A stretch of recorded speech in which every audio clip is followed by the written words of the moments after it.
Yeah, this is the third house that's caught on fire. A string of suspicious fires hits a North Texas neighborhood. We've had some trash cans get caught on fire. Someone's car was set on fire. But is it the work of an arsonist or just coincidence? The news leader, broadcasting for all North Texas. Fox 4 News starts now.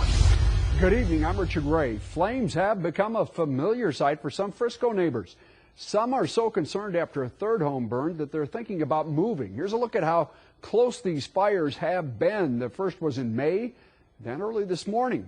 Firefighters found the flames shooting through the roof of yet another home. First on Fox 4, Laurie Berger joins us from the neighborhood. Laurie, what are investigators saying about this?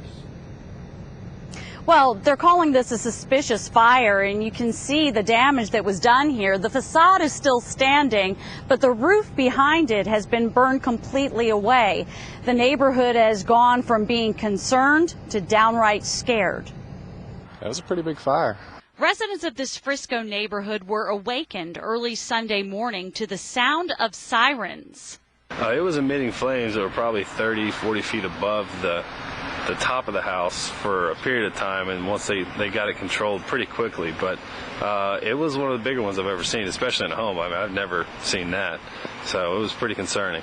This house on Burr Oak is the third in this neighborhood to burn from a suspicious fire in 2 months. The other fires were set, according to fire investigators, in homes that were still under construction in late May and early June. Jesse Blair added security cameras just hours after the latest incident.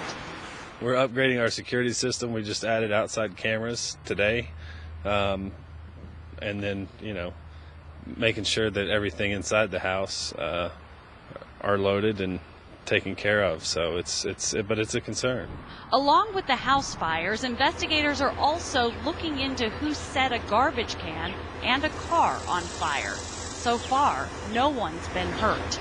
You got somebody running around lighting fires in empty houses, and who knows if the house will have somebody in it next time. At least one neighbor isn't waiting to see. She's already got her next move planned. Probably putting my house up for sale. You're that scared? I'm that bothered.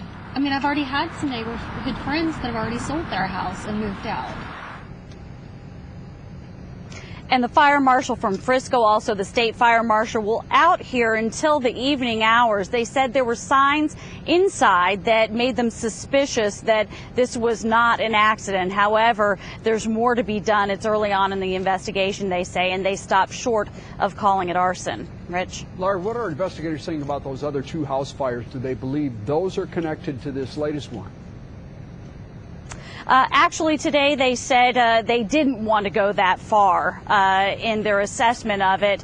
However, you have to think that all three homes were vacant, all three initially labeled suspicious. The first two now they say that they were intentionally set. So just have to wait until this investigation makes it a little bit further, and perhaps they will say that they believe that they were all connected.